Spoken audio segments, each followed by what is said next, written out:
दोस्तों हम इससे पहले जो है बहुत सारे टॉपिक कंप्लीट कर चुके हैं। आज हम रस पढ़ने वाले हैं। रस टॉपिक, रस का मतलब होता है आनंद। इससे पहले जैसे संज्ञा, सर्वनाम, संधि, समास, मतलब लगभग हिंदी के सारे टॉपिक कवर हो चुके हैं, जो इनकी एक प्रॉपर प्लेलिस्ट बनाई गई है। आप उनको एक बार जाके चेकआउट कीजिएगा। वीडियो आपको पसंद आए तो इसे लाइक, शेयर और सब्सक्राइब जरूर कीजिएगा। तो चलिए हम रस का टॉपिक आज स्टार्ट करते हैं। तो चलिए स्टार्ट करते हैं। यहाँ पे रस, देखो हम रस कितने प्रकार के पढ़ेंगे। रस पढ़ेंगे, उनके स्थायी भाव पढ़ेंगे, विभाव पढ़ेंगे, अनुभाव पढ़ेंगे और संचारी भाव पढ़ेंगे। यहाँ हम इनको एक एक करके सबको देख लेते हैं। तो सबसे पहले हम बात करते हैं आपके, देखते हैं, एक सेकंड रुकिएगा। यहाँ पे देखो श्रृंगार रस। अगर आपसे पूछा जाए कि श्रृंगार रस का स्थायी भाव क्या होता है, तो उसका स्थायी भाव होता है रति, प्रेम। हास्य रस का स्थायी भाव हास या हंसी। करुण रस का स्थायी भाव शोक या दुख। वीर रस का स्थायी भाव उत्साह या जोश। रोध रस का स्थायी भाव क्रोध या गुस्सा। भयानक रस का स्थायी भाव भय या डर। विभत्सव का स्थायी भाव जुगुप्सा या घृणा। अद्भुत का स्थायी भाव पूछे तो विस्मय यानी कि आश्चर्य। शांत रस का स्थायी भाव पूछे तो निर्वेद या वैराग्य। और आपसे वहीं अगर वात्सल्य रस का स्थायी भाव पूछा जाएगा तो हो जाएगा स्नेह, प्रेम। और भक्ति का यहाँ पे हो जाएगा अनुराग या प्रेम। तो देखो आपसे सीधा क्वेश्चन ये पूछा जाता है कि बताओ इनमें से कोई भी एक ऑप्शन दे देंगे और पूछ लेंगे इनका स्थायी भाव क्या है। तो आपको सारे स्थायी भाव याद होने चाहिए। अब बात करते हैं हम विभाव की। विभाव क्या होता है? भाव को उत्पन्न करने वाला, यानी कि एक तरीके से कह सकते हैं स्टिमुलस, जिसको देख कर, महसूस करके या जैसे भी हमारे मन में भाव उत्पन्न हो जाए तो उसको विभाव कहते हैं। ठीक है, ये दो प्रकार का होता है, आलंबन और उद्दीपन। आलंबन जिसके कारण या द्वारा भाव जागे। आलंबन क्या होगा? जिसकी वजह से हमारे अंदर भाव जाग रहे हैं। और उद्दीपन क्या होगा? जो भाव को गति देगा।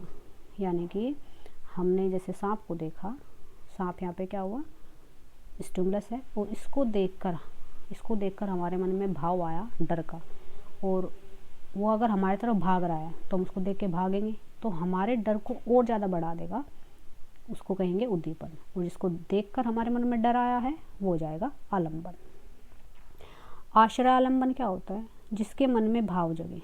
देखो आश्रय का मतलब होता है किसी पर डिपेंड होना। जिसके मन में भाव जगे, डर आपको लगा है सांप से, तो आप हुए आश्रय आलंबन। फिर दूसरा होता है विषय आलंबन, जिसके प्रति भाव जागे। तो किसके प्रति भाव जाग रहे हैं? सांप के प्रति, सर्प के प्रति।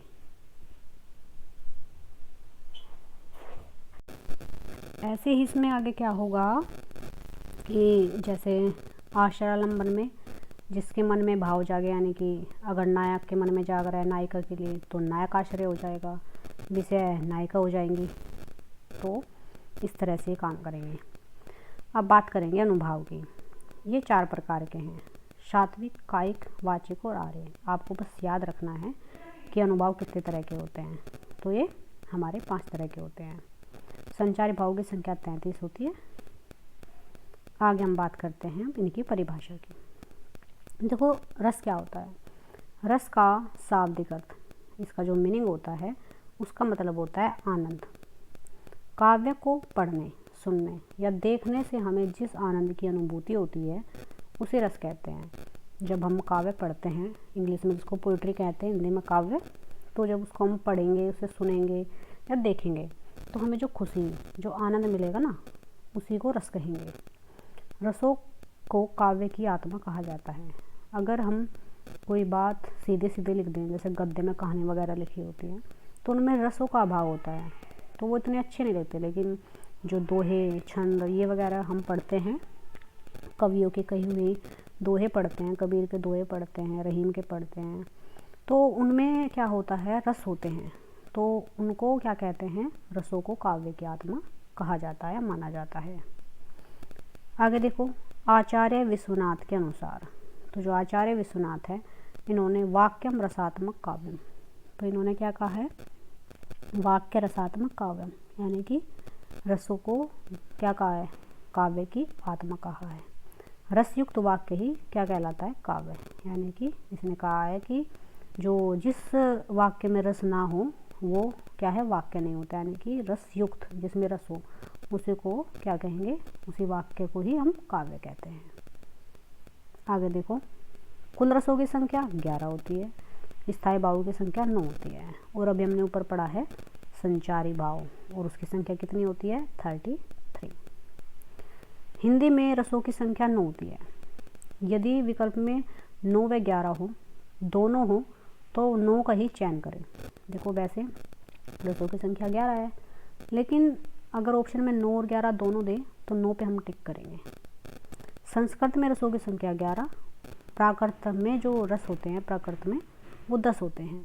देखो संस्कृत भाषा में 11 रस हैं और जो प्राकृत भाषा होती है उसमें 10 रस होते हैं, लेकिन हिंदी में 9 होते हैं। इसलिए अगर विकल्प में 11 और 9 दिया गया हो तो दोनों में से 9 को सही मानेंगे। आगे देखो, रस के अंग, रस के 4 अंग है, स्थायी भाव, विभाव, संचारी भाव और अनुभाव। ये बात किसने मानी है, आचार्य रामचंद्र शुक्ल ने, कि रस के 4 अंग होते हैं। आगे बात देखते हैं, भरत मुनि के अनुसार रस के अंग। तो भरत मुनि ने रसों के 3 अंग माने हैं। इसका एक सूत्र दिया गया है, विभावानुभावा व्यभिचारे भावा भाव संयोगाता रसा निष्पत्ति। विभाव, अनुभाव, संचारी भाव, इन तीनों को मिलाकर ये हमारा क्या बनता है, रस।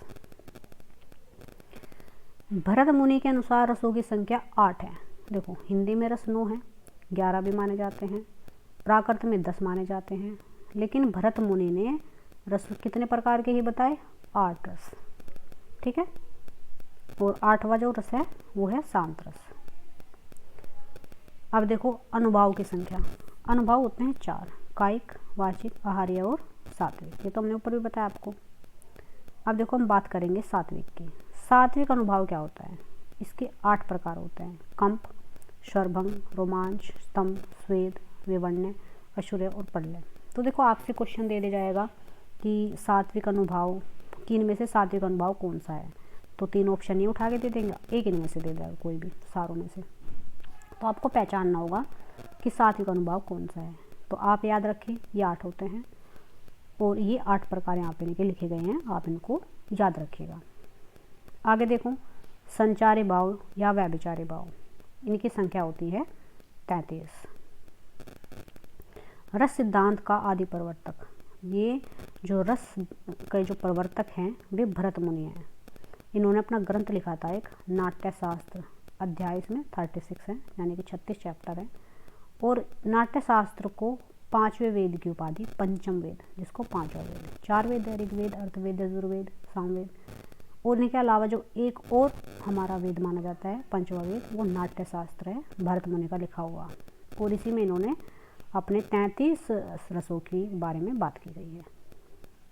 आगे देखो, रस का संबंध क्षय धातु से माना जाता है। सीधा क्वेश्चन आएगा कि रस का संबंध किस धातु से है, तो उसका संबंध है क्षय धातु से। 9वें रस की जो प्रतिस्थापना है वो उद्भट ने करी। देखो 8 रस माने हैं भरत मुनि ने, 8 रस माने आपके इसने भरत मुनि ने 8 रस माने हैं, लेकिन जो 9वां रस है वो दिया है उद्भट ने। वो कौन सा रस है 9वां, शांत रस। इसकी खोज की थी अभिनव गुप्त ने, और स्थायी भाव की खोज की थी केशवदास ने। देखो मैं बताती हूँ, 9वां रस शांत रस है, शांत रस की स्थापना उद्भट ने करी, खोज अभिनव ने करी, यानी कि स्टैब्लिश तो, प्रतिस्थापना तो उद्भट ने, लेकिन खोज अभिनव ने। और स्थायी जो शांत रस का स्थायी भाव है इसकी खोज करी थी केशवदास ने। ठीक है, आगे हम देखते हैं, ये तो हमारे उपसर्ग स्टार्ट हो जाएंगे यहाँ से। तो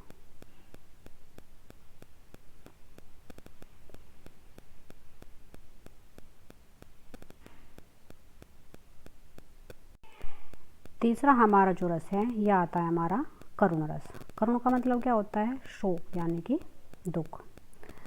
किसी प्रिय वस्तु या व्यक्ति के नाश या नष्ट होने से हृदय में जो शोक का भाव, यानी कि जो दुख होता है ना, उत्पन्न होता है, वहाँ करुण रस होता है। यानी कि अगर आपकी कोई प्रिय चीज़ आपसे छिन जाए, आपका नाश नुकसान हो जाता है, तो वहाँ पे करुण रस होता है। इसका स्थायी भाव होता है शोक। जैसे अभी तो मुकुट बंधा था माथ, यानी कि मुकुट तो अभी माथे बंधा ही था, हुए कल हल्दी के हाथ, कल ही हाथों में हल्दी लगी थी, खुले भी ना थे लाज के पोल, खिले न थे सोने के पोल। यानी कि ऐसे बता रहे हैं कि माथे पे अभी मुकुट बना, हल्दी अभी लगी, अब तक तो लाज के पर्दे भी नहीं खुले थे कि अब तक सब कुछ शून्य हो गया है। हाय एक गई ये संसार बिना सिंदूर अनलंकार, उसका सिंदूर मिट गया है, इसलिए वो दुख की बात वहाँ पे बताई गई है। शोक विकल, देखो यहाँ पे शोक के शब्द आ गया, इसी से पहचान हो जाएगी। शोक विकल ए रही रानी, रूप सिलूबल तेज बखानी, करही विलाप अनेक बार, देखो विलाप शब्द आ गया है, इसी से पता चल जाएगा कि शोक है। अनेक प्रकार प्रहित भूमिलत भारी वार। आगे देखो, दुखी जीवन की कथा रही, देखो यहाँ पे भी दुख शब्द आ गया, इससे पहचान लोगे। क्या कहूँ आज जो नहीं कही, कि आज क्या कहूँ जो पहले नहीं कही, दुखी जीवन की कथा रही, कि मेरा तो पूरा जीवन दुखों में बीता है। क्या आज कहूँ जो पहले नहीं कहा, मेरे हृदय के हर्ष, हाँ देखो यहाँ पे हर्ष शब्द आ गया है, हर्ष हाँ अभिमन्यु अब तू है कहाँ, तो देखो उसके हृदय का, ये नहीं कह रहा है यहाँ पे कि उसे खुशी बता रहे हैं, वो कह रहे हैं मेरे हृदय की जो खुशी थी ना, हर्ष, वो अभिमन्यु अब वो है कहाँ, वो तो मर चुका है। दर्ग खोल कर बेटा तनिक तो देख हमको सबको यहाँ की, एक बार हम सबको यहाँ देख, मामा खड़े हैं पास तेरे, तू यहीं पर है पड़ा, तेरे पास मामा खड़े हैं और तू यहीं पे खड़ा है, तो अपनी आंखें खोल कर देख। निज गुरुजन के मान का तो ध्यान था तुझको बड़ा, कि जो गुरुजन है उनके मान तो तुझको था, व्याकुल मतलब परेशान, तनिक भी देख कर तू धैर्य देता था मुझे, कि अगर मैं थोड़ी भी परेशान होती तो मुझे धैर्य देता था। पर आज मेरे पुत्र प्यारे हो गया क्या तुझे, कि मेरे प्यारे पुत्र तुझे आज क्या हो गया है। छाती सुभद्रा को समझकर माँ मुझे था मानता, कि मुझे धरात्री सुभद्रा को समझकर मुझे अपनी माँ मानता था, पर आज तो ऐसा हुआ मानो न था पहचानता, लेकिन तो आज ऐसा हुआ कि मुझे पहचानता भी नहीं, तो अपने दुख की बात वो यहाँ बता रही है। मणि खोए भुजंग सी जननी, फंसा पटक रही थी शीस, अंधी आज बनकर मुझको क्या न्याय तुमने जगदीश, थी जैसे किसी सांप की भुजंग यानी कि सांप की मणि खो जाती है और वो अपना फन पटक के, शीश पटक के रोती है, ऐसे ही आज मतलब कोई अपना दुख यहाँ पे बता रही है। आगे हम पढ़ेंगे वीर रस। शत्रु की उन्नति दीनों पर अत्याचार, जब शत्रु की उन्नति हो, दीनों पर अत्याचार कर रहा हो, कोई धर्म की दुर्गति हो रही हो, उन सबको मिटाने के लिए, जैसे किसी विकट या दुष्कर, दुष्कर यानी कि जो कार्य हो उसको करने का जो उत्साह मन में उमड़ता है, यानी कि अगर कोई किसी को मार रहा है, पीट रहा है, बेकसूर को सज़ा दे रहा है या तड़पा रहा है किसी को, तो उन्हें सज़ा देने के लिए, रोकने के लिए जो हमारे मन में भाव आता है वो होता है वीर रस। इसका स्थायी भाव होता है उत्साह यानी कि जोश। जैसे एग्जाम्पल देखो, साजी चतुरंग सैनंग मैं उमंग धरी, धरजा शिवाजी जंग जीतन चलत फिरी, तो देखो यहाँ पे जंग जीतने जा रहा है, यानी कि किससे, क्योंकि वो वीर है, उत्साहित है, इसलिए जा रहा है। वीर तुम बड़े चलो, धीर तुम बड़े चलो, सामने पहाड़ों की सिंह दहाड़ो, तुम कभी रुको नहीं, तुम कभी झुको नहीं, कि वीर तुम बढ़ते जाओ, धीर तुम बढ़ते जाओ, आगे चाहे पहाड़ खड़ा हो, शेर दहाड़ता हो, तुम कभी नहीं रुकोगे, कभी नहीं झुकोगे, तो वीरता की बात है यहाँ पे भी। हे सारथे हे द्रोण क्या देवेंद्र भी आकर खड़े हो, कि हे सारथी हे द्रोण देवेंद्र भी आकर अगर खड़े हो जाएं, तो हे खेल क्षत्रिय बालकों का व्यू भेदन कर लड़े, कि ये जो मतलब व्यू भेदने के लिए हमें मतलब क्षत्रिय की बात हो रही है, लड़ना है। मैं सत्ता कहता हूँ सखी सुकुमार मत जानो मुझे, सुकुमार मतलब अच्छा मत जानो मुझे, यमराज से भी युद्ध में तत्पर सदा मानो मुझे, कि मैं यमराज से भी युद्ध लड़ने में तत्पर रहता हूँ, प्रस्तुत रहता हूँ। और की तो मैं बात क्या गर्व में करता नहीं, कि मैं अपने आप पे गर्व तो करता नहीं, मामा था निज तात से भी युद्ध में डरता नहीं, चाहे सामने मामा हो या कोई अपना निज हो, तो भी मैं युद्ध में डरता नहीं। तो वीरता की बात है कि सामने कोई भी हो, मैं किसी से नहीं डरता। चढ़ चेतक पर तलवार उठा करता था भूतल पाने को, राणा प्रताप सर काट कर करता था सफल जवानी को। अब आगे देखो रोदरस। विपक्षी पक्ष द्वारा किसी व्यक्ति, देश, समाज, धर्म का अपमान करने से उसकी प्रतिक्रिया में जो क्रोध उत्पन्न होता है उसे कहते हैं हम रोदरस, यानी कि विपक्षी पक्ष द्वारा, यानी कि जैसे हमारा कोई दुश्मन है या कोई हमारा द्वेषी है और हम अपना कोई सामाजिक कार्य कर रहे हैं, धर्म का कार्य कर रहे हैं या उसमें कोई हमारा अपमान कर रहा है, उसमें रोक टोक कर रहा है, उसमें गलत हमारा अड़चन बन रहा है, तो उसके प्रति जो हमारे मन में उत्पन्न होगा वो होगा रोध रस, यानी कि क्रोध आ जाएगा। तो रोध रस का स्थायी भाव गुस्सा या क्रोध होगा। जैसे कहाँ केकई ने सह क्रोध, केकई ने सह क्रोध के साथ कहा, दूर हो अरे निर्बोध, कि मुझसे दूर हो जा निर्बोध। श्री कृष्ण के सुन वचन अर्जुन क्रोध से जलने लगा। श्री कृष्ण के वचन सुनकर क्या हो गए, अर्जुन क्रोध से जलने लगे। देखो यहाँ पे भी क्रोध शब्द, यहाँ पे भी क्रोध शब्द पहचान हो जाएगी। सब सील अपना भूल कर, सील मतलब अपने सब गुणों को भूल कर, करतल युगल मलने लगे। संसार देखे अब हमारे शत्रु रण में मृत पड़े, कि हमारे शत्रु अब रण में मृत पड़े हैं। याद करने की बात है आपके सब। करते हुए यह घोषणा वे हो गए उठकर खड़े, उस काल मारे क्रोध के, देखो यहाँ पे क्रोध आ गया। तन कांपने उनका लगा, कि उनका तन कांपने लगा, माना हवा के जोर से सोता हुआ सागर जगा। आगे देखो, माखे लखन कुटली भई भोए, क्रोध रटपट फरकट नयन बिरसे। तो यहाँ पर भी क्रोध शब्द आ गया है, इससे आपको पहचान हो जाएगी क्रोध रस है। आगे बात करते हैं हम भयानक रस की। भयप्रद वस्तु या घटना को देखने से हृदय में जो भय का संचार होता है, यानी कि जो डर पैदा होता है, वहाँ पे भयानक रस होता है। इसका स्थायी भाव होगा डर, यानी कि भय। एग्जाम्पल देखो, एक और अजगर रखी लाखी, एक और मृगराए, बिकल बट हुई बीच ही परियो मूर्छा खाए। कि एक तरफ अजगर है, एक तरफ मृग है, और बटोही मतलब जो राहगीर है, जो व्यक्ति रास्ते पे चल रहा है, वो डर के मारे बीच में ही मूर्छा खा के गिर गया है डर से। आगे देखो, उधर गरजी सिंधु लहरी, कि एक तरफ तो सिंधु की लहर गरज रही है।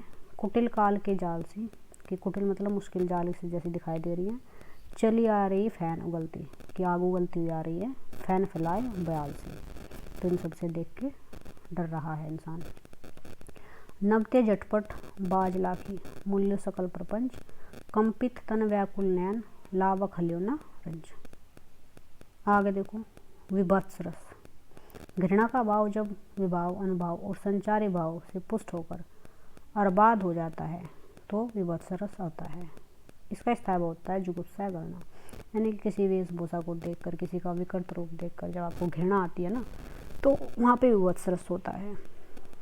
एग्जाम्पल देखो, सिर पर बैठे हो काग, कि सिर पर कग्गा बैठ गया है, कौवा, आँख देऊँ खात निकात, खिजत जीभ श्यार अतिरिक्त, आनंद उधरात, गीद जांग को खोदी खोदी के मांस उपरात, कि जो गीद है वे जांग का मांस खोद खोद के खा रहे हैं। स्वान यानी कुत्ता अंगुरिन काटे, अंगुरी को काट रहा है, कि खात विदात। तो इतना सब कुछ घिनौनी चीज़ देखकर कि आँख जो है सर पे कग्गा बैठा है, आँख फोड़ फोड़ के खा रहा है, और उसकी जो गिद्ध है वो नोच नोच के खा रहे हैं, तो ये सब देख कर उसको घृणा आ रही है। रक्त मांस के सड़े पंख से उमड़ रही, महाघोर दुर्गंध उठ रही, जहाँ पे बदबू आई वहाँ पे हमें घृणा आएगी। जहाँ तह मज्जा मांस, की जहाँ जहाँ देखो वहीं मांस पड़ा है, रोचिर लखी परक बगारे, जित जित छिटके हाड़, सैतु कहू कहू रतनारे। आगे देखो, अद्भुत रस। अद्भुत का मतलब ये क्या होता है, आश्चर्य, अलौकिक, आश्चर्यजनक दृश्य को देखकर सहज विश्वास न हो।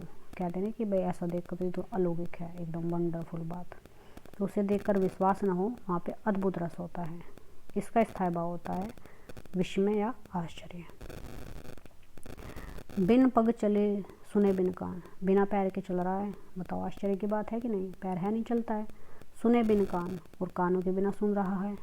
कर बिनु कर्म करे विधि नान, बिना कर्म करे कर्म के विधि विधान कर रहा है। आना रहित सकल रस भोगी, और रस भोग रहा है, आनंद ले रहा है। बिनु वाणी वक्ता बड़ा जोगी, और क्या है, बिना वाणी के, बिना आवाज़ के वो जोगी बोल रहा है, कैसे बोल रहा है।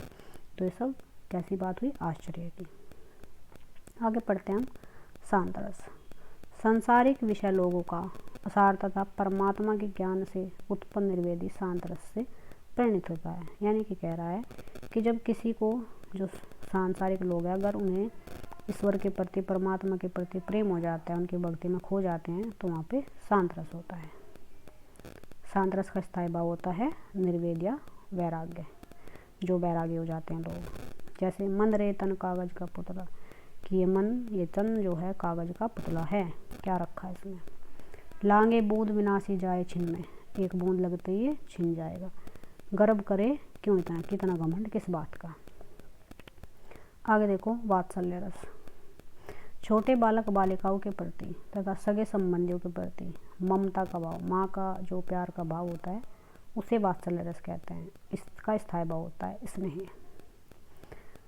जैसे यशोदा हरि पालने झुलावे, यशोदा मैया श्री कृष्ण हरि को पालने में झुलाती है। हलारे दुलारे जोई सुई कुछ गावे, उसे हिलाती है दुलारती है और कुछ से कुछ गा गा के सुला रही है।